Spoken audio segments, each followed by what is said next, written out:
Oh, oh wait, today was a Barcelona match? Wait, it's at Sunday. Oh my god, I missed the match. Wait, oh my, it was early. It was like 9 p.m. Wait. Okay, shit, that sucks. I didn't watch the match. I mean, it's Barcelona. Come on. It was against who? Villareal. Okay. Come on. Villareal, I already know what the thing is gonna be. We're gonna win this match. Huh? Wait, we lost? What? Wait, what was those fireworks about? We we just lost to Villarreal at home. Oh my god. That's the first loss that we got this year. At home. The first loss. What are we talking about? Okay, you know what? Okay, I think it was a B team. Surely, right? Surely. Surely it has to be a B team. There's no way that we lost with How?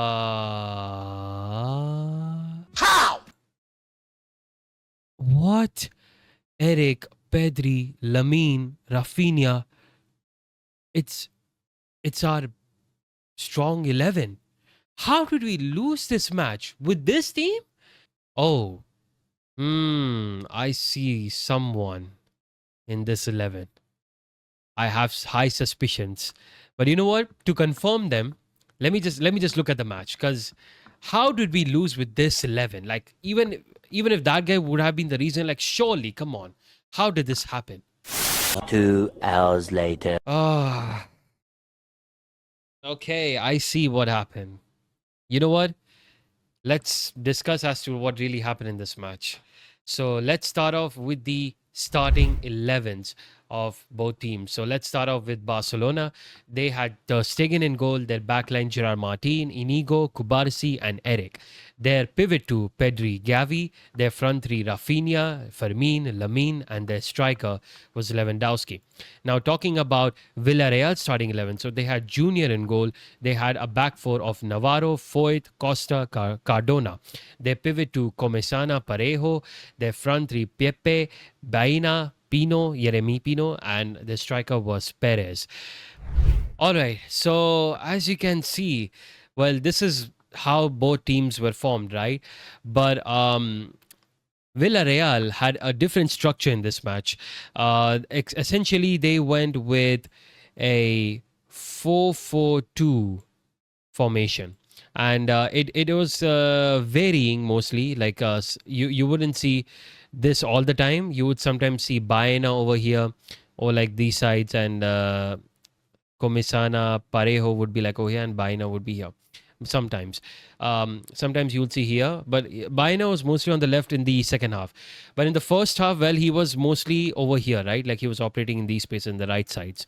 So Barcelona, well, even though they formed a 4-4-2 formation, Villarreal. So Barcelona were forming up with the same way. Lewandowski was like close up here, Fermin was here, Pedri was like here, Gavi was here, Eric, Kubarsi, Inigo, and of course Gerard. So essentially, what happened for Barcelona was first half wasn't that bad actually for Barcelona. And well, you could kind of say both halves weren't that bad for Barcelona, because the thing is that both halves, Barcelona were creating a lot, and a lot of chances, right? So even though Villarreal maintained a 4-4-2 formation, so they did not close down our players. They actually were just keeping men over here. They just had 4 players over here and like 2 players over here.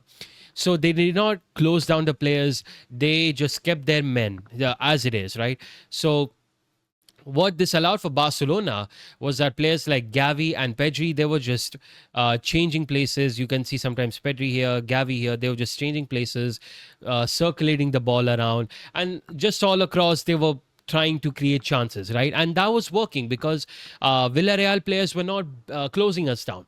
So they were just staying here, and Barcelona were playing their own game, and also Villarreal played a completely counter-attacking style. I don't know if they usually play that style, but in this game they really did.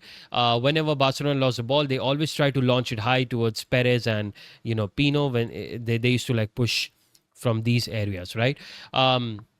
Pepe also used to jump up top like over these sides, mostly this side. So like Perez would be here, right? So Barcelona, though, in terms of recovering the ball, were like okay. They were quite dangerous counterattacks, I would say, from Villarreal, but for the most part, Barcelona were able to retain the ball and stuff, like recover, not retain, but recover the ball whenever they used to lose. But there was some counterattacks happening in the way like how like how I said, from Villarreal. But yeah, Barcelona were playing the game for most of the part, to be honest, because they were having a lot of chances. They were getting close to the box and everything. Runs being made, like you would see plays like this, where like for Yamal would be like over here. Pedri was trying to operate a little bit high this game. Gavi was mostly occupying these spaces, right? And Eric, of course, used to like go from the overlapping areas. And you can see like the link ups happening, like Yamal passing to Fermin, to Pedri. Lewandowski was getting hard marked by Costa and Foyt.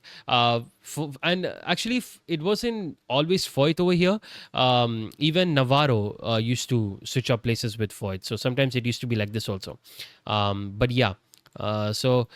Lewandowski used to be marked by these two players, but there was some movements happening in this attacks, right? In our attacks, even though they placed their team, right? So it was like that, like they placed four,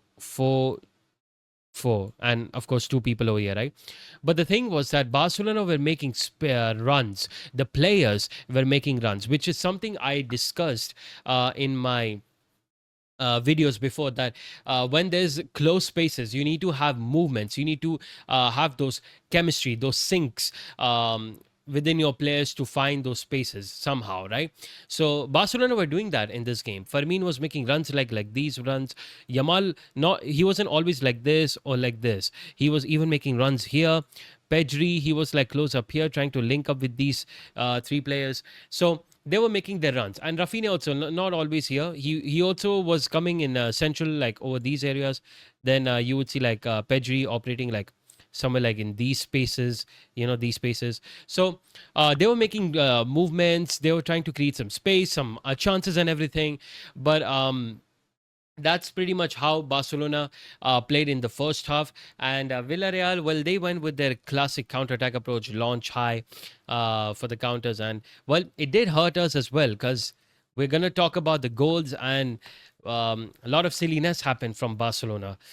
It really well, I'm kind of glad that I didn't watch the game, because I mean I would have kind of been broken from looking at what was happening. So this was the first half analysis. So let's get into the goals of the first half. Now, the first goal was scored by Villarreal, and it was actually quite early in the game as well. Just if you can see, like only in the 3rd minute, it was scored by Villarreal. So essentially what happened here was Pedri, as you can see, Villarreal had the ball, right? So Pedri was trying to close him down.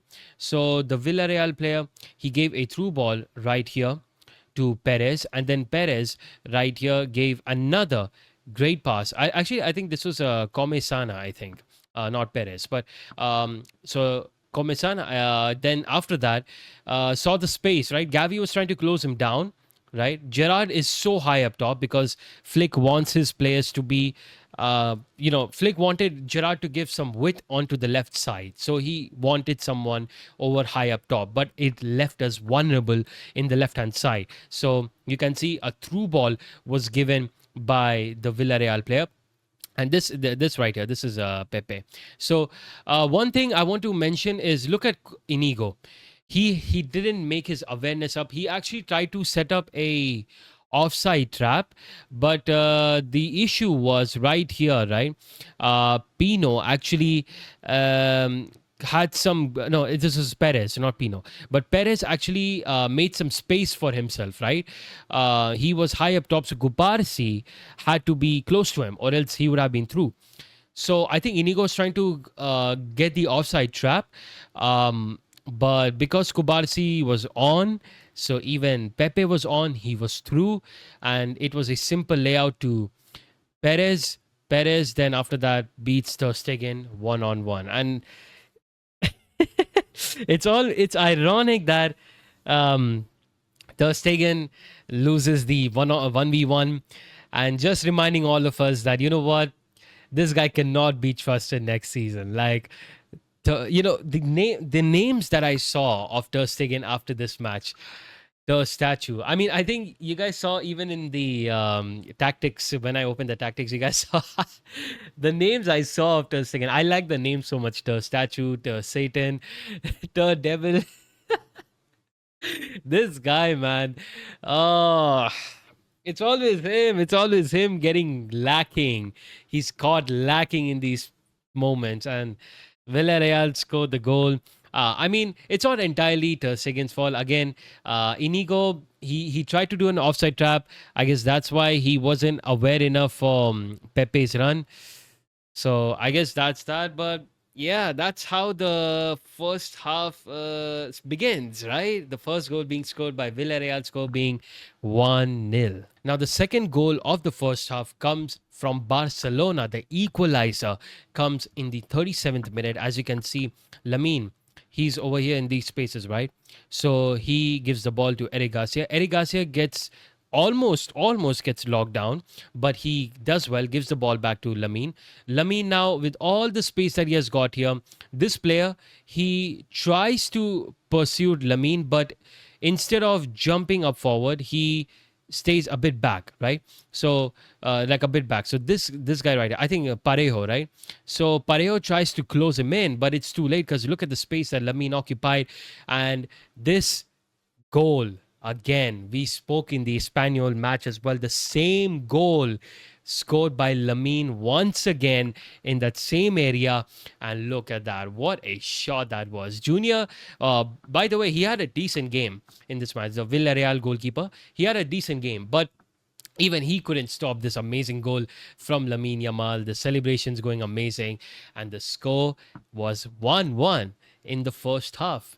Now, the third goal of the match came from Barcelona. The remontada, well, it almost happened at the end of the first half. So exactly what happened was Eric Garcia, he had the ball and he was trying to give a cross inside.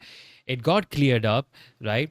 And Fermin, right space, right time, he got the loose ball and he shot it in the bottom left corner again, uh, just like how Lamine did, and gave us the winner almost of the match. The remontada was kind of completed, but the score was, of course, 2-1 at the end of first half, and that's how first half ends. Now, talking about the second half, and before I start off the second half, I actually wanted to give some shouts to some of the players of the first half. First of all, Eric Garcia, he had a very good game, and he got subbed off in the second half, which is why I wrote Hector Ford, which I will talk about. But Eric Garcia had a good game going up top. He was also doing some important interceptions as well.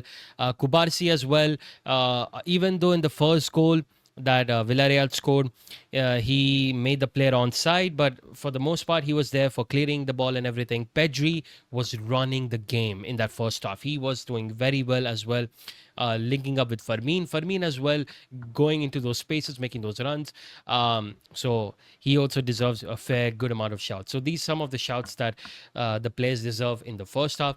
But talking about the second half, so changes came on directly after the second half, like as it began. So Balde and Frenkie de Jong came immediately as the second half started, for, of course, Gerard and Pedri. Pedri got subbed off in this game. So I think it was just for rest purposes. Obviously, there's nothing to lose in this game, which is why I think Flick was like, you know what, let's give him some rest. And well, This guy right here, he also deserves some rest. I don't know why he's not getting any rest. But yeah, Hector Ford came on around like the 74th minute with Pau Victor.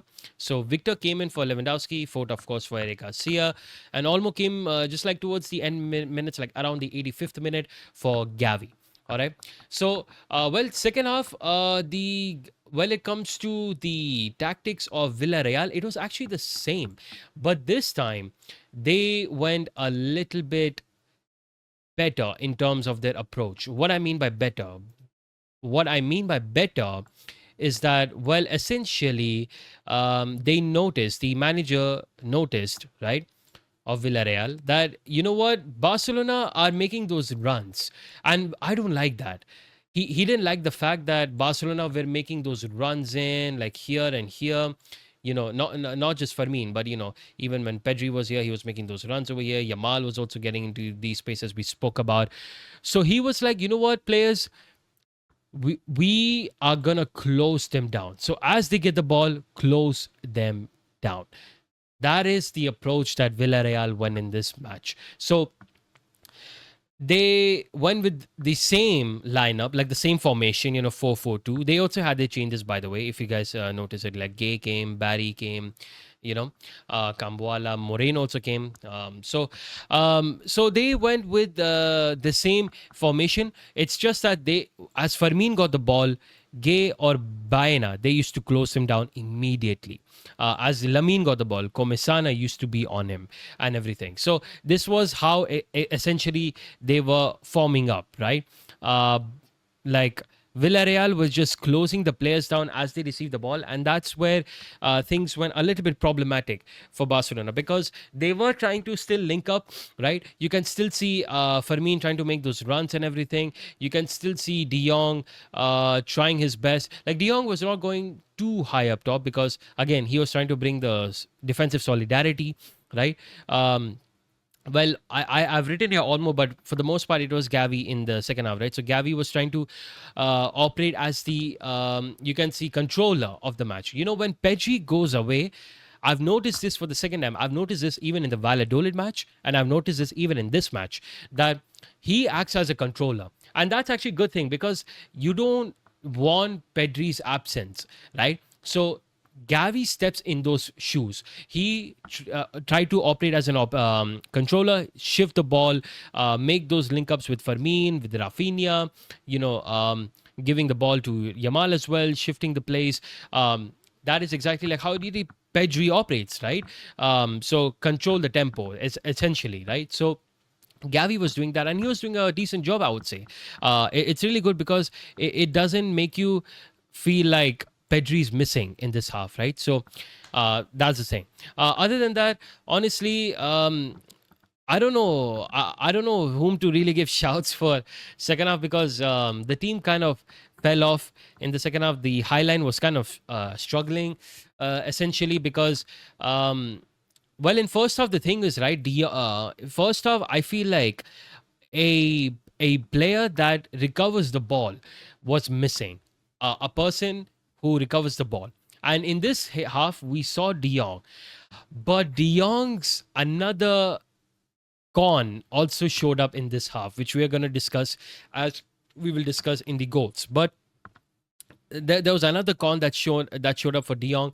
And also, like, even though Gavi was trying to act like an operator, right? Like, a controller, a tempo controller. It was just difficult from Villarreal that they were just closing down the spaces. They were not allowing spaces. So essentially, we were trying to shoot a lot often, like outside the boxes. It was like a match, like a Premier League match, like what happens in Premier League. You guys know, right? Like in Premier League, if the team is not getting any space, what they do, they just shoot outside the box, right? That's what they do. They just shoot and just spray like, okay, please go in, please go in. That's exactly what we did in this match, because the spaces were so tight. Yamal, Fermin, not Gavi, but Rafinha also at times when he used to come like into these spaces, into the central areas, shoot the ball here. You would just see a lot of shots happening, but very low crosses, which was kind of surprising to me. Like, I don't know why Barcelona did not do much crosses in this match. And I think crosses are really important. Like, it adds that important element into the match. Like what it takes one Yamal cross or one Rafinha cross or one Rafinha run to get an equalizer or to get a goal. So literally that's why we should have tried doing some crosses, but I don't know why we didn't do that. We just went for shot, no crosses whatsoever. Even though I get it, Pau Victor is not a tall guy, he's a short guy, but we had players in boxes. Like, Pau Victor used to be here, Fermin used to like be over here, Rafinha used to make those runs over here, so we still had like three players over here. Danny Olmo, of course, when he came like towards the end moment, so I really can't count him in. But yeah. And when Eric Garcia was there in the first half until like 74th minute, he also used to make those runs inside the boxes and everything for the headers or whatever. So yeah, I'm surprised as to why we didn't see any crosses. So it should have been there. Really adds an element of to score the chance, right? It brings that unpredictability. Like, Villarreal will know that, okay, you know what, these guys are just not there to combine or to just shoot outside the boxes. They are here to cross as well, so we have to keep an eye, and as they slip up, that's where we capitalize on it. But yeah, that's pretty much how the second half really went in. And Villarreal kept the same approach attacking wise. Counterattacks, simple as. They kept the same approach in the first half, in the second half. Just their defensive strategy was different. They became more compact and they were closing down players. So let's talk about the second half goals. So the first goal of the second half came in the 49th minute, and it was from Villareal. So over here in the left-hand side, you can see the Villareal players had the ball, and it was a pass given inside. Now, this is the con that I was talking about, De Jong. So you see right here, what do you expect this guy to do? Maybe a pass over here as he's raising his hand. Pepe is raising his hand. Maybe he wants a ball. He wants to shoot. No, what actually happens is that essentially this player goes for a through ball for Perez. A through ball. Look at this. He finds this space. He knows this guy's going to make the run. Through this space. Actually, not even this space. If I'm not wrong, he actually puts it right in this space because Gavi right here, he goes a little bit up top. So he puts in this space right here, in that tight space, which is not tight space anymore because Gavi left some space open. A through ball comes in. The Perez, right? He makes the run and he scores on Ter Stegen. He chips on him. Ter Stegen, man, how do you find yourself in these spaces, man? But it's not just him. This guy, De Jong. Gavi had to go and close him down, right? What was De Jong doing here? What was De Jong doing here? Why was he not attentive towards Perez? That's the con of De Jong when defensive phases. He is not attentive when it comes to defensive phases. Look at him. The ball going right in front of him, and he had to watch Ter Stegen get chipped, making the score 2-2 for the match. Now, the second goal of the second half and the final goal of the second half also goes to Villareal. So how does it go though? Again, very crazy because right here, Villareal, they had a throw in, right? So the two players, they do the 1-2 and the through ball. The 1-2 and the through ball. Hector Ford, he was subbed in for Eric Garcia. So he got there was a through ball for Moreno. Moreno then gives a cut back inside for Buchanan. I think his name is right. So Moreno, by the way, he gave such a good cross inside. It could have been anything, honestly. The cross that Moreno gave you, it could have been anything. But it went straight up to Buchanan over here. And, well, Ter Stegen, he had a bit of an oopsie moment over here. He was right here and he slipped up before getting here. And because of that, he could not save the goal. And unfortunately, this was the winner, scored by Villareal. Score being 3-2. But before we put the blames, yeah, so exactly over here, Ter Stegen was over here. So he, before coming here, he slipped up. So he got himself back up again, but Buchanan hit right, like, above him, so he couldn't save it.